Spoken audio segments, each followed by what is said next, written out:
Hey, Shosh, did you see the video of Ukrainian President Zelensky surrendering to Russia? What? Oh, wait, I don't follow foreign policy very well, but how did I miss that? Oh, because it was a deep fake. Hang on, I'm watching this right now. І українці, шановні захисники, бути президентом виявилося не так вже й легко. Yeah, it looks pretty real. That's not great. But at least can we do one of Putin surrendering to SpongeBob? We should totally do that. I love that. But, some hackers published that fake video on a Ukrainian TV station's website. And even though it was debunked right away, what would have happened if they just let it run wild? Yeah, I could see real disaster coming from that. You could imagine foreign policy going nuts, different officials in different countries making their statements. That could cause some real stuff. Thanks for freaking me out to start the show. I really appreciate that, Kelly. Aw, don't be mad at me. Here, let's bring in our fun theme music to make you feel better, and I'll give you some more lighthearted fake news stories because, after all, today's episode's called Where's the Lie? I don't know what's real anymore, but I love the simulation.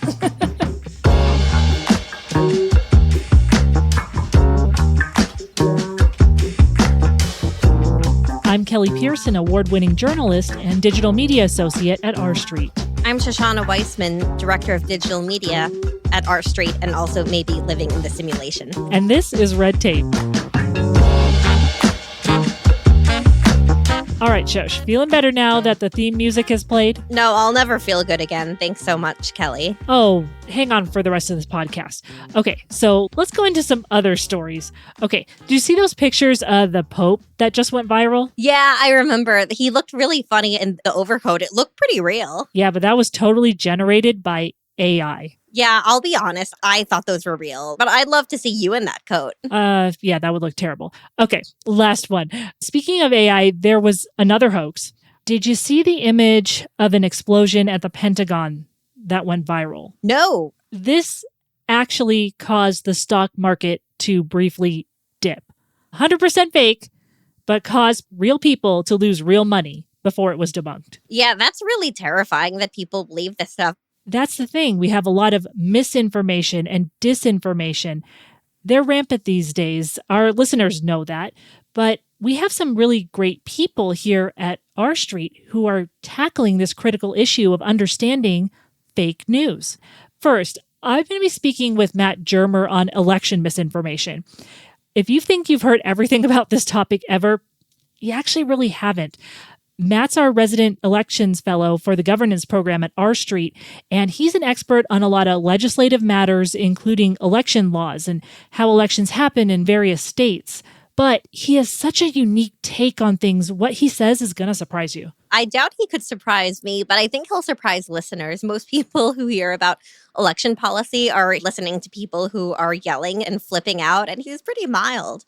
Who else are you speaking with? I'll also be speaking with Stacey McKenna on the overdose crisis and the kinds of misinformation surrounding that issue. Stacey's R Street's resident senior fellow for integrated harm reduction, and she'll be talking about one big story that shows how misinformation's hurting our efforts to help people struggling with addiction. And she's not talking from just like an academic perspective.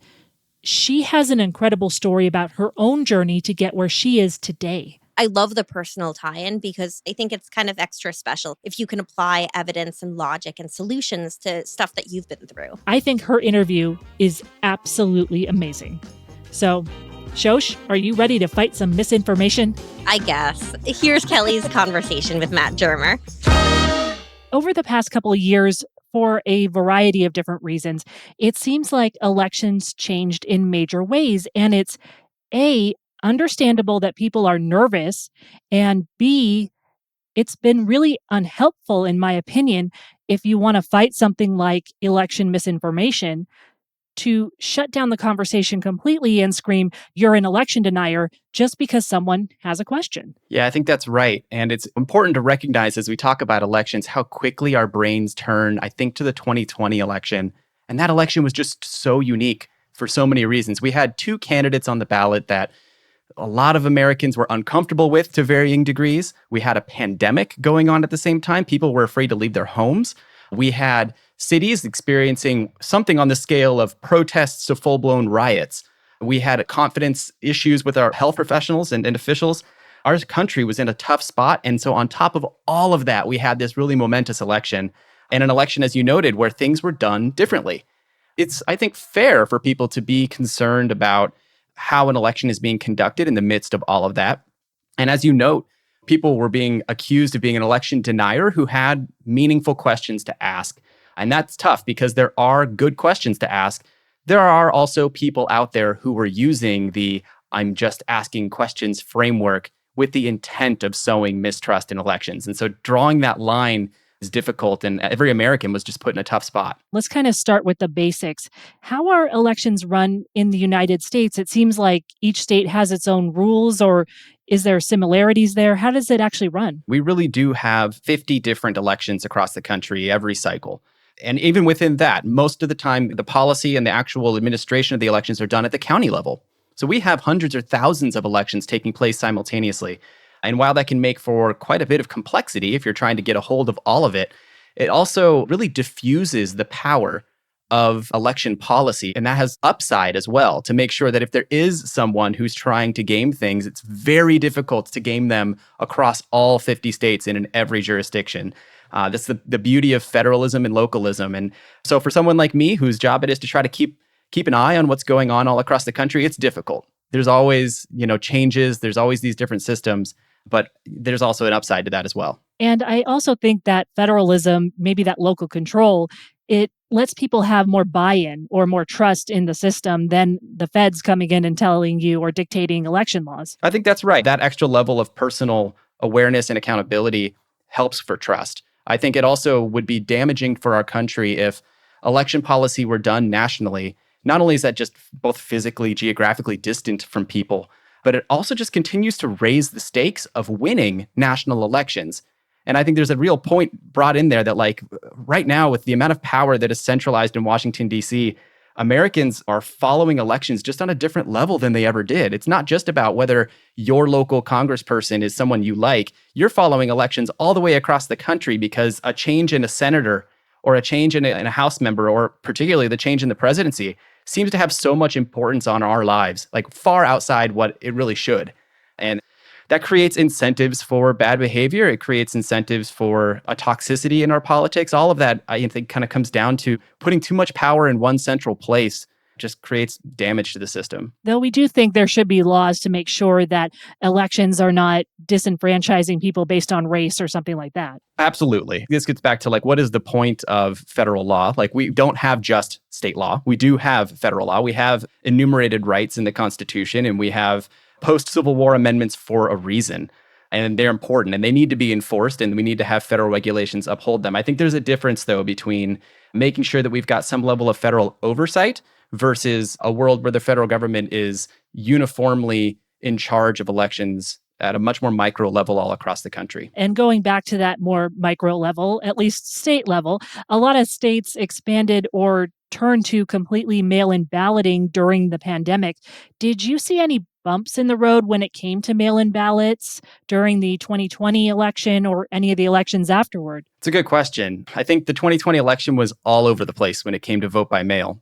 At a high level, I think it's worth noting that vote by mail has a long history in our country. It's only recently become prevalent, and only in a few places that have really leaned into it.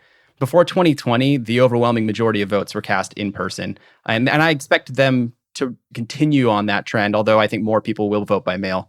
Some states have been doing it really well. I think Utah's one of those states that is doing it well. I think they first started offering mail-in voting at the beginning of the 21st century, something like 2004 time, but few people used it. I think after a number of years, it was something like 15% of Utah voters were using it by like 2010. But by 2018, something like 90% of voters in Utah were voting by mail. It was an option for voters. They could do other things, but it became the preferred option. And that kind of slow ramp up and introduction to it meant that Utah could work out the kinks of their system. And so that by the time 2020 came and the pandemic fears were swirling, Utah was ready to go. But there are states that didn't do it so hot. I think the one that really comes to mind for me is Arkansas. Arkansas has long restricted its mail-in voting system. It was only allowed for people who had an approved excuse, like age or disability. So when 2020 came, They saw a dramatic increase in mail voting. I think the governor opened up the excuse system to include fears around COVID-19. So you had all these first-time mail-in voters signing up who hadn't done it before. The systems weren't ready for it. Arkansas had no process in place to let voters fix technical mistakes on their ballot, something known as ballot curing. And so I think my memory serves, it's something like 4 or 5% of the ballots that were mailed in Arkansas were rejected, and voters weren't even told that the ballots were rejected. And so Arkansas ended up having some of the lowest turnout rates in the entire country, if not the lowest rate in the entire country. And the mail-in voting system was just unhelpful to that effort. So it really spans between state by state, how much experience they had with it, how much prep they did coming into 2020, and how much familiarity the voters had with it. Wow. I wouldn't have suspected Arkansas would be the laggard in this one. But I do think it points to a point that you're making where it really comes down to how you structure the rules with mail-in balloting, because even if there's no shady business going on, if you have a system, I feel like if there's a room for doubt, things not enforced uniformly, you might end up with a good chunk of the population not having buy-in to your system. Another thing that has really caused controversy in both red and blue states is something called ballot harvesting. Can you tell us what that is and what effect it's had on elections? Sure. So ballot harvesting is a term used to describe the collection of ballots from multiple voters and dropping them all off at once. I think at a high level, this is the first time you're grappling with the issue. It sounds fine. You might think, hey, I'm going to go turn my ballot in. You want me to take yours too? And I think there's a well-meaning version of that practice. It's also not hard to imagine a few other versions, like a campaign's get out the vote staffer knocking on doors in targeted neighborhoods to remind them, hey, vote for so-and-so. And if you already have, I'd be happy to drop your ballot off for you. That kind of thing starts to get a little, and not that it's illegal, but it just feels a little different. And then there starts to become these questions around chain of custody, right? Like, what happens if you hand your ballot to that person? How much can you trust them to actually go drop it off? Particularly because they might be presenting themselves as a supporter of a campaign you like, but you don't know. And you don't know that they're not going to walk through the whole neighborhood and get rid of them.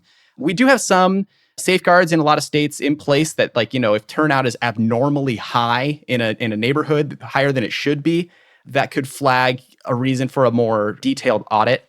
These are all kind of post hoc ways to try to guard against it. So ballot harvesting, I tend to look disfavorably upon. I think for the most part, maybe with the exception of close family members or roommates or friends or a caretaker, where you're really helping someone who's having a hard time getting their ballot turned in, that there are reasons to drop them off. But I've become a big fan of places that have put in limits on how many ballots you're able to drop off. Instead of collecting your entire neighborhood, you're turning in for a couple of key people in your life. There's actually a great story about ballot harvesting that has been used nefariously. I think it comes from the state I live in now in North Carolina. A few years ago, I think it was 2018 election, one of the congressional districts had a pretty substantial election fraud ballot harvesting case go through. I believe it was the Republican candidate Harris, who was paying a gentleman to effectively ballot harvest. It started by just passing out voter absentee registration forms, and over time escalated to collecting and perhaps even filling out ballots on behalf of other people. And at the end of the day, they held another election to make up for it because it was just such a problem. They couldn't set aside the ballots or figure out exactly which ones to quarantine. And so they held a fresh election again. So it does happen. Yeah, that was a very famous case. And I'm glad you brought that up.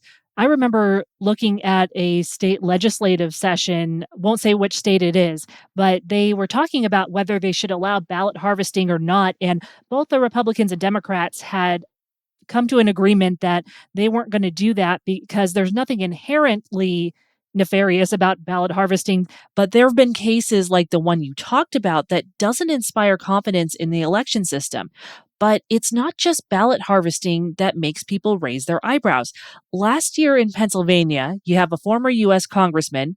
His name's Michael Ozzie Myers. So Michael Myers, he was convicted along with a couple of judges of inflating the vote totals in the Philadelphia area. So those things do exist. The question I would ask you is really how common is election shenanigans in the United States? I think looking at a 30,000 foot level, it's very uncommon. It does happen, as you've pointed out, and we have cases in Pennsylvania that you pointed out. I brought up the North Carolina ballot harvesting. I mean, North Carolina's got other examples. I think they had a small town in the Smoky Mountains where a candidate would win with like 15 votes. So it became this question of folks who had a vacation home there registering to vote in that county and participating. We have these examples of folks finding loopholes or opportunities in the system and taking advantage of them. I mean, it is a how are we going to slice the pie, one person wins kind of system. And so the incentives to cheat are there, and there will be people who will act on those incentives. And that's why we have rules, and it's why those rules should be and must be rigorously enforced. But it also creates a little bit of a double-edged sword when it comes to discussing voter fraud, because we should know when a bad guy was caught trying to do bad guy things. That's just healthy for our public, and it shows that our enforcement system is working. But on the other hand, considering our partisan environment and just our political environment generally, it also makes people wonder, well, wait, was this the only instance? How many more instances are out there that aren't being caught? The research doesn't back that up. There are a lot of institutional safeguards in place for checking our elections. We do have audits across the country. We have recount procedures. We have requirements that members of both parties be present when picking up ballots from drop boxes. We do what we can to put procedures in place to ensure trust. So when people get caught, it should be a sign that the system is working. But I can also see the incentives to cheat are high. And because of that, we need to be scrupulous in the way that we enforce those rules. Absolutely. And this is also not popular to say in some circles, but there are legal ways to challenge an election if you think something's not right. And former Senator Joe Lieberman, he talked about the lawsuits President Trump filed in 2020. He was speaking last year on the show Inside Sources with Boyd Matheson on KSL News Radio out here in Salt Lake City. And Boyd is a great friend to our street. We're going to play what Senator Lieberman said about challenging an election, and I'd love to get your take. Of course, the 2020 election, which President Trump felt was decided as a result of fraud. And he did what Americans should do. He filed a lot of lawsuits, over 50, as I recall. And in each case, judges of all sorts of different backgrounds, ideologically, politically, ruled against him. Well, that's time to stop it. Look, I went through that myself in 2000, and the ultimate decision of the U.S. Supreme Court in Bush v. Gore, Al Gore and I thought was profoundly wrong. And yet, and I give Al Gore the most credit, because some people were arguing, well, the Supreme Court decision really allows us to go back to the Florida Supreme Court and appeal. And it was mid-December 2000, and Al Gore, late at night, because the decision came down late, decided we have to end it now. It's just totally unfair, but for the good of the country, because we're just weeks away from Inauguration Day, and we can't jeopardize the continuity of the American government. Yeah, I think former Senator Lieberman makes a good point here. They engaged in what was the most famous challenge of an election prior to 2020. And as it all came down to one state and one county in particular and how to count votes. And at the end of the day, I think to this day, Al Gore and Joe Lieberman both think that they actually won that election and that the U.S. Supreme Court was wrong. But they conceded. Gore famously gave a great concession speech, basically saying, I disagree with what the court said, but I will accept what the court said. And as Lieberman pointed out, that's what the rule of law means. It means that even if you don't like the outcome, you need to accept the outcome. Fight like hell, but know when to call it quits and to be able to just dust yourself off and fight again another day. I think there is a distinction that's probably worth pointing out, that Gore and Lieberman's case is different from the Trump cases in that there wasn't too much dispute over evidence in the Gore and Lieberman cases. We knew the circumstances around the ballots. There was a question around uniformity of the law as it was being applied in different counties in Florida. We had meaningful arguments on both sides that ultimately was resolved at the highest court in the land. Trump's cases were largely frivolous. They were based on specious evidence, if it even existed at all. And it's why very few of them even made it past the earliest phases of a trial. And it's what makes the Trump cases so much more frustrating, because to compare them to the Gore-Lieberman situation, where you had the best attorneys in the land duking it out in courtrooms, working their way up ultimately into the Supreme Court, the Trump cases just weren't the same. I mean, we had certain instances that are probably worth pointing out, like Pennsylvania made changes to their law. That was a consent decree between the governor and the Secretary of State, and that they have a partisan state Supreme Court. But by and large, the vast majority of the Trump cases were laughed out of the courtroom. And so it's probably worth noting that there is that difference as well. However, I do appreciate Senator Lieberman clarifying to the public that you do have legal recourse. You are allowed to do that. So even though I personally don't think that former President Trump proved his cases in court, I do agree with Senator Lieberman that he does have a right to file those lawsuits. And I also think, pivoting to something else when we're talking about election misinformation, is that yelling fraud all the time really kind of lets people off the hook who are not running these modern campaigns or really don't do the work to get out the vote. Yeah, I think that's right. And election misinformation is really pernicious because it's playing to our partisan and tribal instincts as a people at a time when our emotions are the highest, right? We have fear about the other side winning. We have anger if it seems like our side's not going to win or that our lives might change in a way that we don't like. And an election-related, not just misinformation, there's probably a distinction to be made here too. I apologize, I'm a nerd, so I'm going to go ahead and get nerdy on definitions. It's all right. There's a difference between misinformation and disinformation. Misinformation, you could largely think of it as just wrong information. Disinformation comes with an element of intent. I'm sharing this wrong information in order to generate some kind of response from people, whether that's to tell them, hey, the election date has actually moved. Turn in your ballot next week. That kind of thing that's done to cause chaos is another level of wrong in this system. But it does happen. I mean, in 2020, we had all sorts of examples of misinformation and disinformation happening. On the disinformation level, we saw foreign actors monkeying in our elections. The Russians were posting flagrantly false news stories on social media, not caring that they were false because they were just trying to sow discord. The Iranians were posing as American paramilitary members and sending threatening messages to people telling them not to vote. The Chinese became famous for creating fake accounts on social media and distributing misleading or false stories to make the US seem incompetent or to make our election system seem untrustworthy.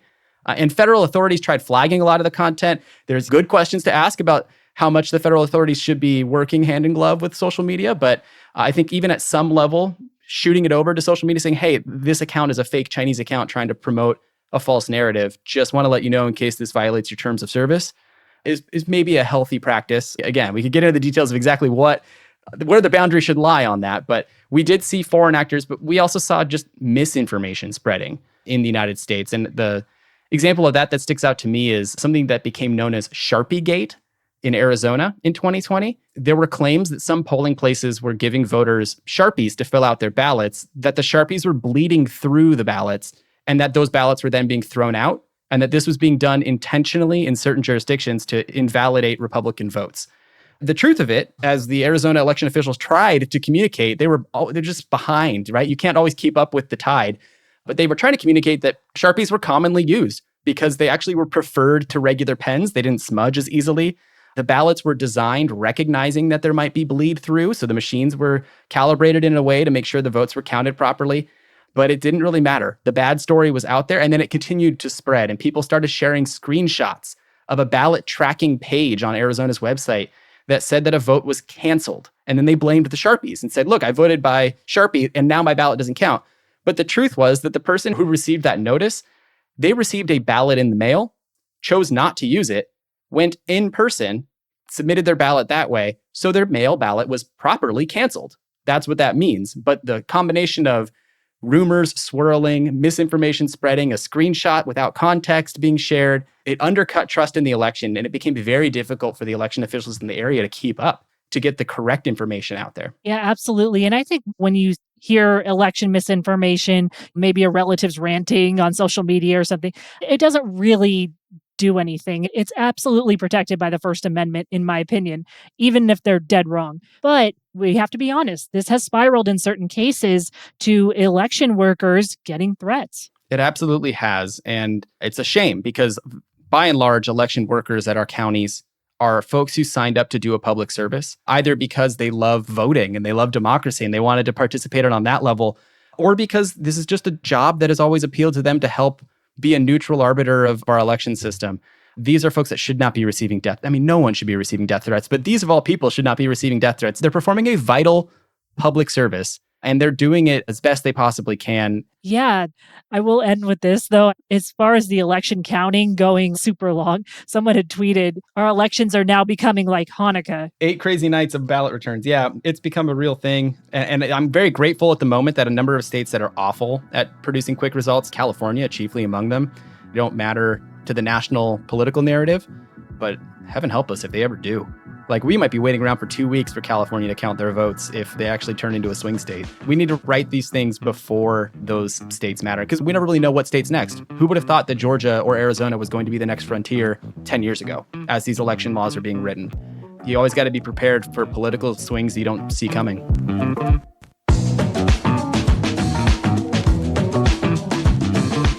So I really like Matt's nuance, especially because election policy really often is all yelling. And I think he brings it back down to earth and a more evidence-based, calm approach that I think is really needed. I'm so glad Matt stressed the importance of making space for honest questions, because in my mind, we don't get to confidence in our elections without it.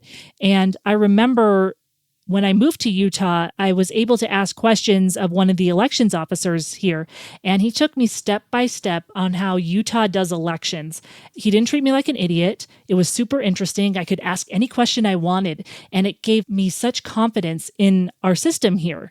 And that's what I think we really need, because you don't get to better election rules and policies without that open, honest dialogue. Yeah, and I think you can have the best elections, but if people don't believe that they're run legitimately, if people don't have confidence that it's being run right, people aren't going to respect the outcome. And that's when pretty terrible stuff can happen. So it's really, really critical to get right and to make people feel confident that their vote matters so that they vote and that elections are legitimate. I mean, these things really, really matter. Absolutely. And there's something important that I didn't get to with Matt, but I really want our audience to hear is I once talked with a political consultant who genuinely believes that ballot harvesting leads to fraudulent votes, even though there's never been a court case in his state. But his solution to his perceived problem was really interesting, because he said, even if you think there's a cheater around every corner, the solution is actually to vote, because there's a limit to how many ballots those cheaters can generate. So if you think something's wrong with your election, get your neighbors, friends, coworkers, people in your community to vote, because those votes would override any funny business. Yeah, I love that perspective. And I think that that's a really healthy one for skeptics to have. Absolutely. So, Shosh, now we've talked about election misinformation. Let's talk about drugs. Yay, drugs. Okay, let's take a break. Red Tape from our street. We'll be right back.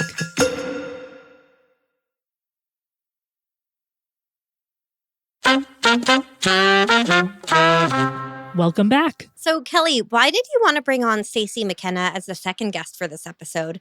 I'm not sure I really associate drugs with misinformation. Yeah, it's a little out of the box, but stick with me for a second. I remember all the anti-smoking campaigns in my childhood.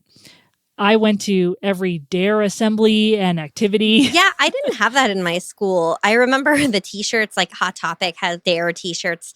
But what is it? What does it stand for? So it's an acronym that stands for Drug Abuse Resistance Education. And what would happen is the police would come to our school talking about how we shouldn't use drugs. And this is an elementary school in a safe, low crime area. So it was quite a thing to have cops show up to your playground, right? It was just very, very bizarre. But by the time I got to high school, it was pretty obvious kids were using drugs. And I recently saw research from Stacey and others who've pointed out that those anti-drug campaigns, they aren't quite working. And I want to stress, those DARE campaigns, they have a great noble goal. They're trying to get kids not to use drugs. That's a good thing. But it's fear-based campaigns like DARE that don't work. It's misinformation that we're spending a boatload of money on. Yeah, and communication matters. You got to know what your audience is going to respond well to, and they should be using evidence-based campaigns that have good outcomes. You're telling people the worst possible scenario to get them to stop. And it might have worked on a couple of kids, but the research isn't quite there, and it's making the goal of getting people off drugs that much harder. I remember when I was 19 and I was drunk, as I did from time to time. I had a cigarette and I'm like, I don't get it. So it kind of took away the fear around it for me. But it's kind of funny to think that like somewhere in my subconscious, I was like terribly afraid of it. And that's not a great way either to set up kids. You want to make clear consequences, but you also don't want to implant these super deep fears that then they're like, oh, this isn't so bad. Because then some kid's going to try something and they'll be fine, and then they'll not actually pay attention to your messaging. We want to keep you off that stuff. And we got to do it not by fear-based messaging, but by changing the conversation. So here's my conversation with Stacey McKenna. I think as we start, we have to really address that there are some large high-profile cities that are going through spikes in crime. And a lot of people attribute that to those cities' tolerance of illicit drugs. I can remember walking through San Francisco's Union Square, and just the changes in those neighborhoods and cities doesn't seem like it's for the better. Even one time, my husband and I saw people shooting up in the street. There are a couple of things that I think need to be addressed when we think about this and talk about this.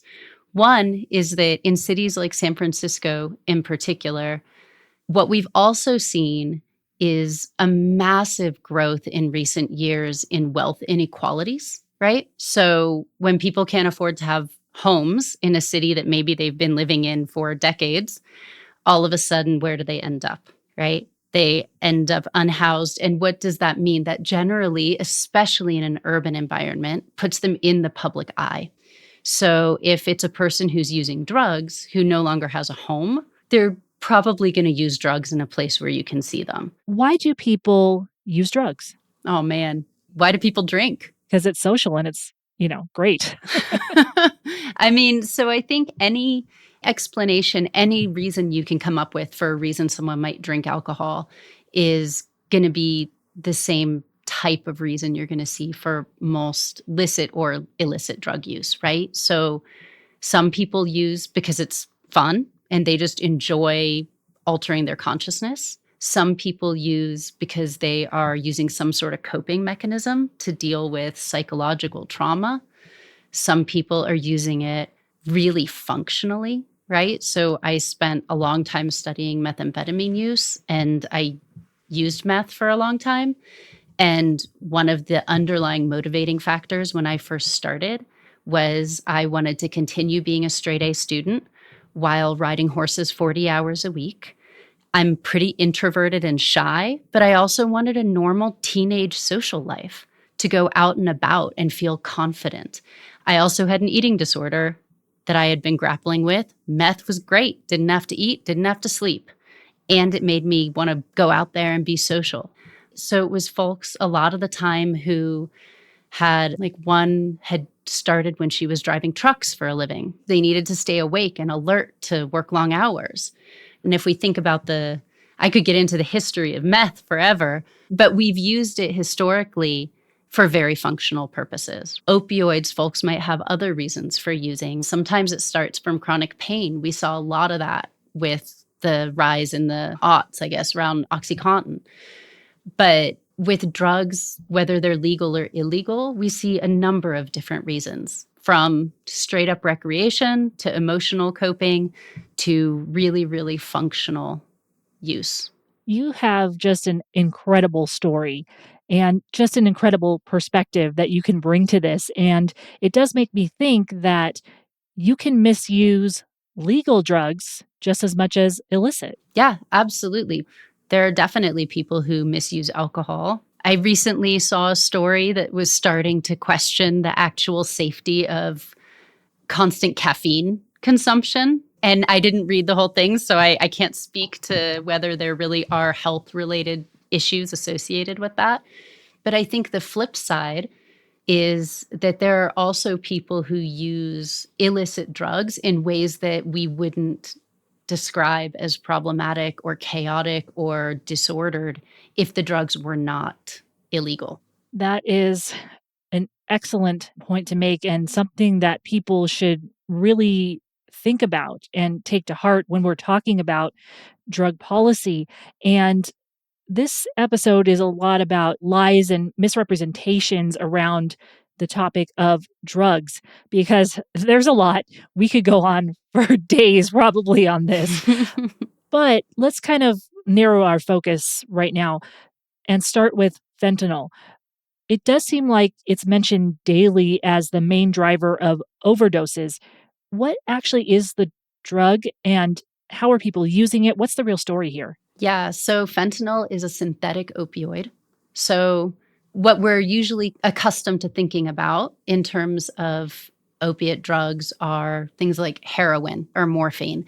Heroin is an opiate, which means it's derived from natural substances. It's derived originally from the poppy. Fentanyl is completely synthetic. So from start to finish, it's lab produced. It's a Schedule II substance under the Controlled Substances Act when it's legal. So that means that it's considered to have a high potential for abuse, but that it also has a well-accepted medical use. So when I got my wisdom teeth pulled out, they gave me fentanyl. And a lot of us have probably had fentanyl in some shape or form. Actually, when I had my son, one of the drugs they gave me was fentanyl. My epidural failed, actually. And when they said that they were going to use fentanyl, in my mind, I went, oh my God, because I'd heard all of the news stories, right? So I had this news anxiety.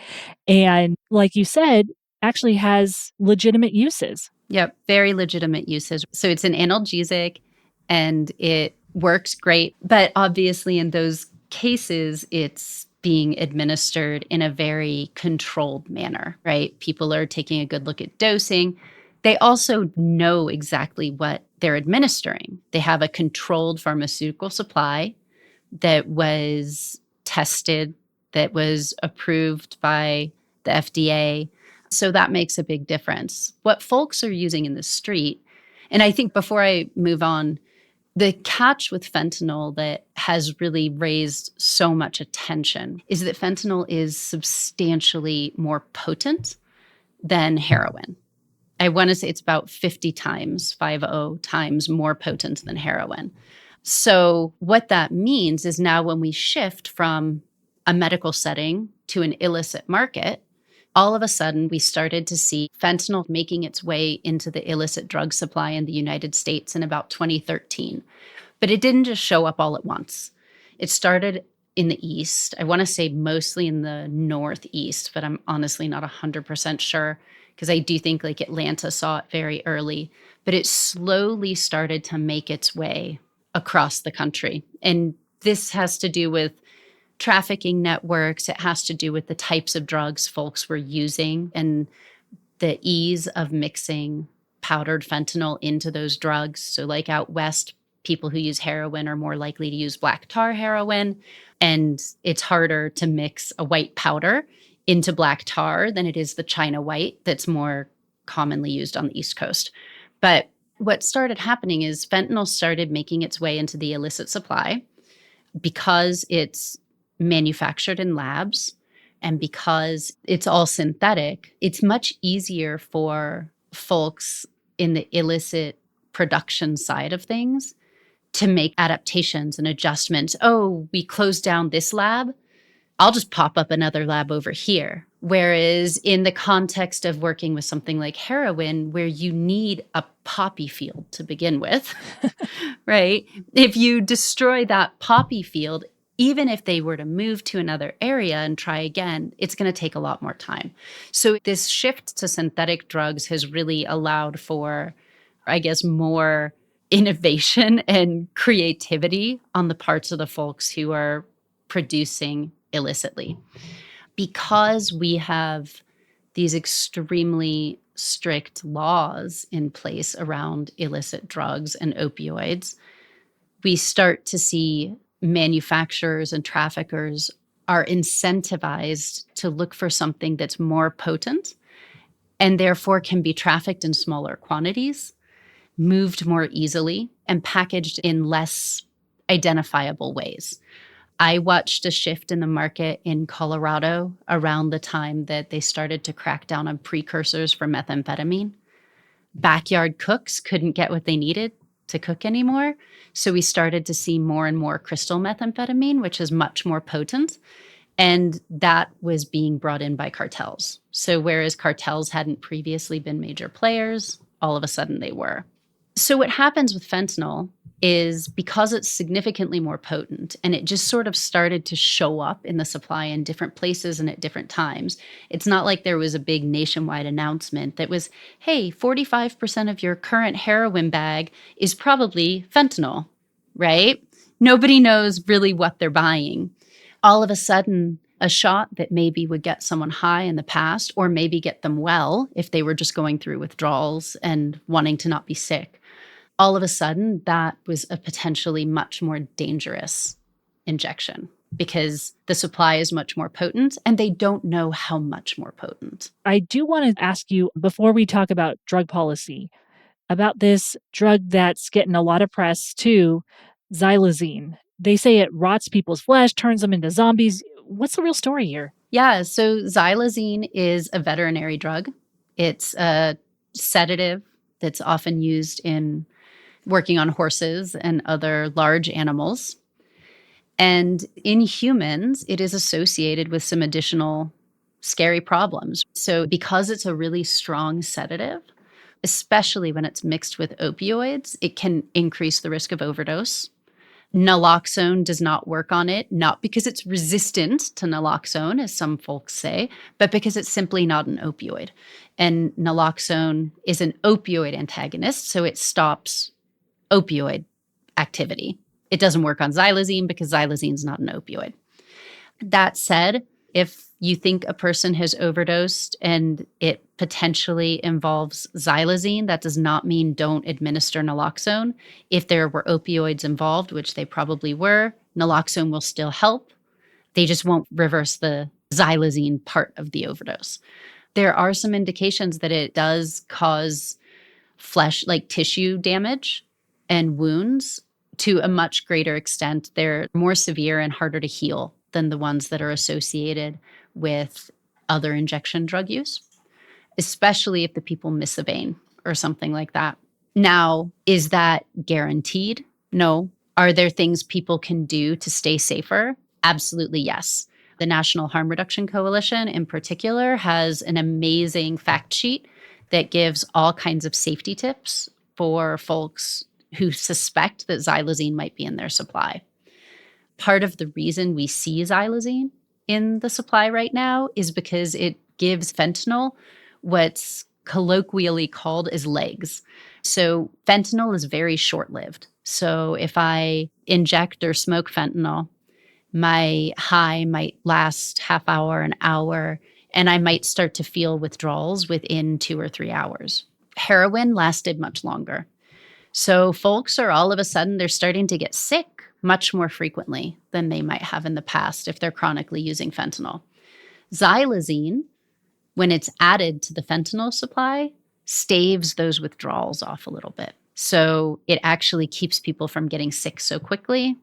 It enables them to feel the enjoyable, desired effects of the fentanyl for a little bit longer. So it's not in there with the aim of poisoning people. It's in there for a purpose. And that doesn't mean that it doesn't have risks associated with it. It absolutely does. But right now, the last thing we need to do is be over-exaggerating those risks, because we actually want folks to feel like they can turn to trusted sources to find out how to stay safer and how to stay alive. Yeah, absolutely. And it gets me to thinking about the fear campaigns, like when I was a kid, the "This is your brain on drugs" campaign, the egg and the frying pan and stuff, And I think a lot of people, when they see that their loved ones or even people that they pass in the street are suffering from addiction, they want to have these strong fear campaigns to maybe get people to stop using. Is that effective at all? Not particularly, no. For the most part, fear-based anti-drug messaging doesn't really do anything to reduce new users or to keep current users from continuing. In around 2007, 2008, we started to see all of these anti-methamphetamine billboards pop up all over northern Colorado. And they were part of the Montana Meth Project's Not Even Once campaign. The basis of it was it might be self-explanatory, but don't use meth even one time or this is going to happen to you. So they were pictures of zombies, essentially. They were pictures of worst case scenarios. A lot of really disgusting bathroom stalls with text that read something like, "You don't want to lose your virginity here," things like that, implying all of the worst case scenario stuff that could happen if you used methamphetamine. I was super fascinated by this campaign, in part because I had used meth myself for 6 years or something like that. And I had never in that time seen anybody who looked like that. And I used almost daily for several years of that. And most of my friends, for a lot of it, we were all college students. We all got really good grades. We moved on to have good careers. Our worlds were fairly well-rounded even while we were using, and included going to school, getting good grades, having oftentimes full-time jobs while going to school, one of the perks of using a stimulant.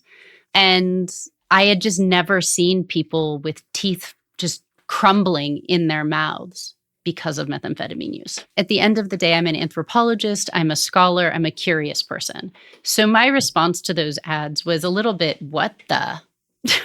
But it was also, wow, what was so different about my experience? Why didn't I see that if this is what's going to happen?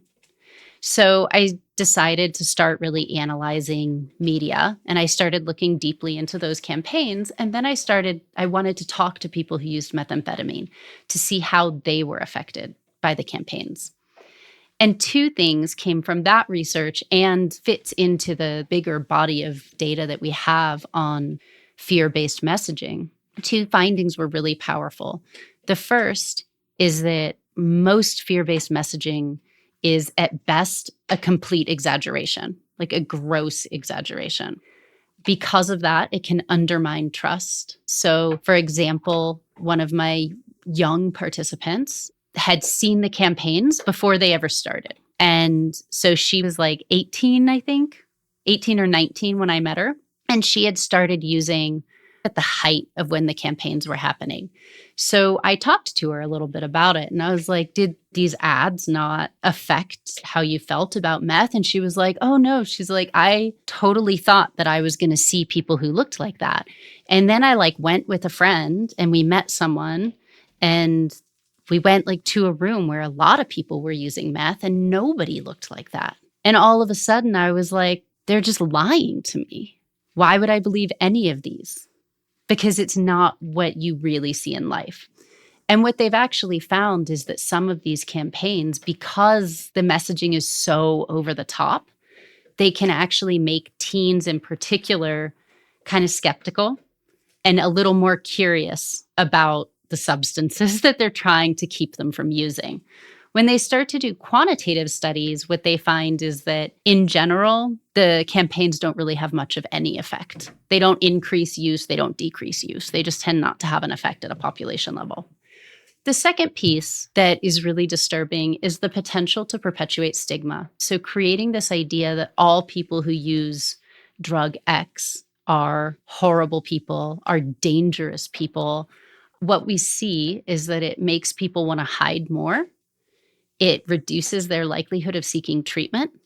It reduces their ability or likelihood to reach out for other resources that might help keep them healthier, safer, and more stable members of our society. The minute we start to tell people you're not part of our society because we are making an assumption about you, not based on your actual behavior, but based on what we think that could mean, we're pushing them out of society, and we are not really giving them space to participate and take care of themselves, even if they want to. I also want to touch on this idea that has been floating around, especially Twitter. I know Twitter isn't real life, but it can drive the conversation. And Twitter sometimes blames, or people who use Twitter, to be more accurate, blames harm reduction policies on our drug problem.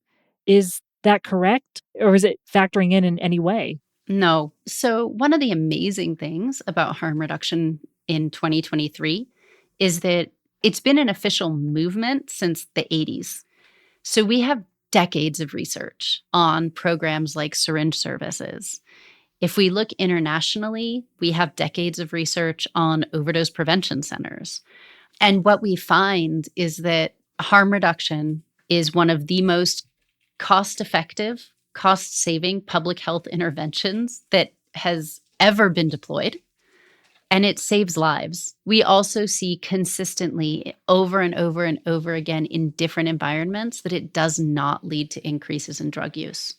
In fact, when communities have treatment available to people, and I use that as a caveat because connecting people to treatment when they don't have evidence-based treatment available is pointless.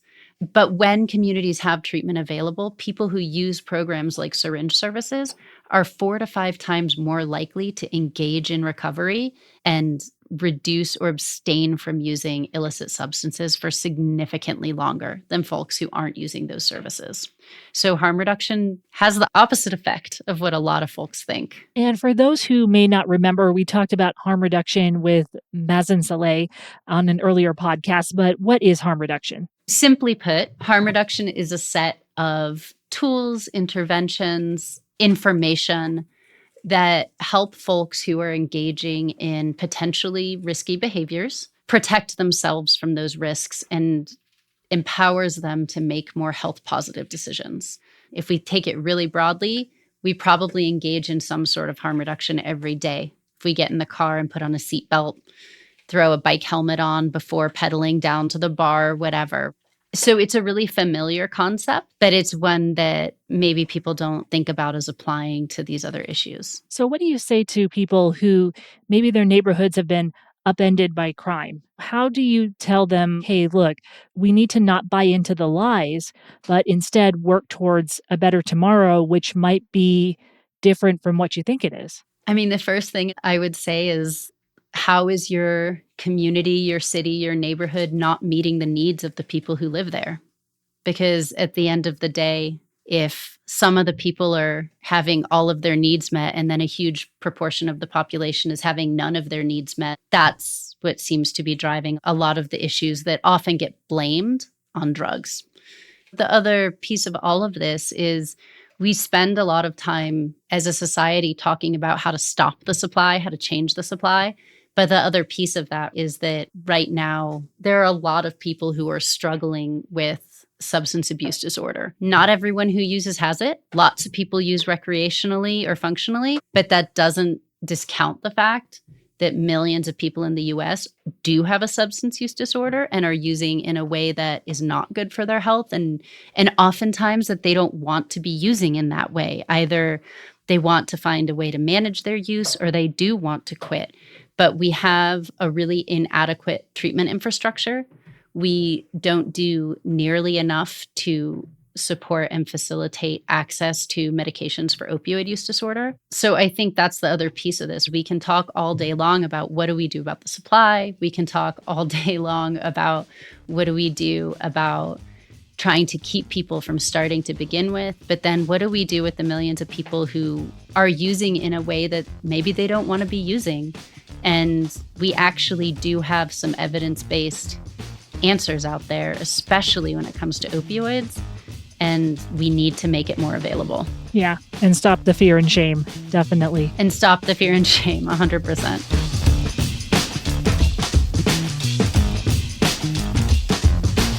So I actually never knew that Stacey had used drugs and why she did until really recently. And I know it's a thing that some overachievers turn to drugs to stay awake and do more. And as someone who does way too much and would love to stay awake more, I can understand how that happens. I would never. My body would fall apart. I have enough diseases and problems. Like, I don't need to add anything else into the mix. But that kind of hit home.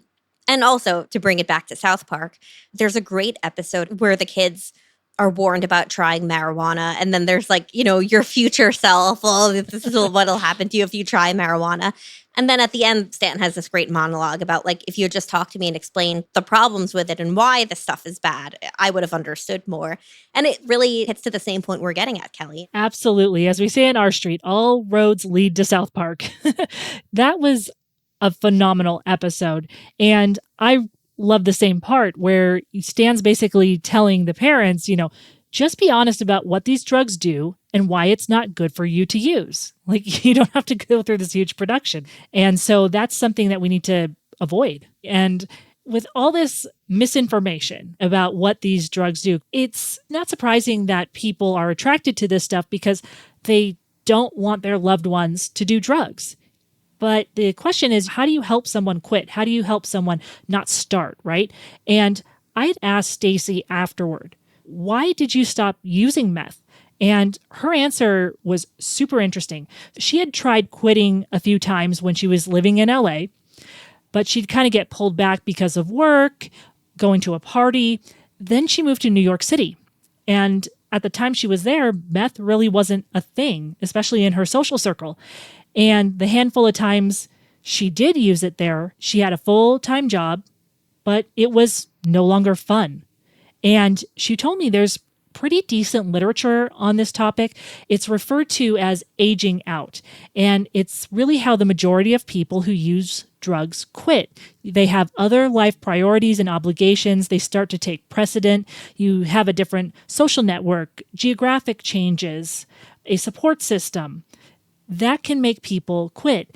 Also, other people who have struggled with addiction before have said, I had an addictive personality, so I started to get addicted to something else, just something healthier, like exercise. And all this to say is that if we want to help people who are struggling with things like fentanyl or who are interested in xylazine or, why is this in the drug supply? We have to be honest and look at what works and use those tools, not ones that are ineffective. Yeah, I don't think I could say it better myself. Well, we survived the DARE assembly, and we made it to the end of the episode. Show. Do you feel more informed on what we can do about misinformation and fake news? Yeah, I like thinking about the election angle and the drug angle because I think they're both really unique angles that people aren't always thinking about with misinformation. So I really liked it. What's on the next episode? We're going to go in a completely different direction because on the next episode, I'm going to be speaking with you because it's all about one of your favorite laws, Section 230. It might be my favorite law. How weird is that? Well, knowing you for as long as I have now, I'm not weirded out. But maybe like the first time I saw your tweets, I was a little bit like, what is this? It takes time to get used to me. But I'm just honored to be able to be your co-host and your guest on the next show. I know, I'm super excited. And for those of you who aren't policy nerds like us, Section 230 is really kind of why we have the internet. I'll also be speaking with Josh Withrow. He's a resident senior fellow at R Street who focuses on technology and innovation, and we're going to be talking about how to protect kids online. Oh, that sounds like fun, or at least my kind of fun, which is not fun for a lot of people. Until next time. Until next time. See you then, Shosh. Red Tape is produced by R Street in partnership with Pod People. To learn more about the work we're doing at R Street, follow us on LinkedIn and on Twitter. And our Twitter is @RSI. And for more resources and information on the topics we explored today, you can check out rstreet.org. Also, if you've enjoyed listening to today's episode, the best thing you can do is share Red Tape with a friend or an enemy. And if you're an overachiever, please leave a glowing review and rate us on Apple Podcasts, Spotify, or wherever you listen to podcasts. It really does help us introduce the show to new listeners. I'm Shoshana Weissman. I'm Kelli Pierce. Thanks for listening. Pod People.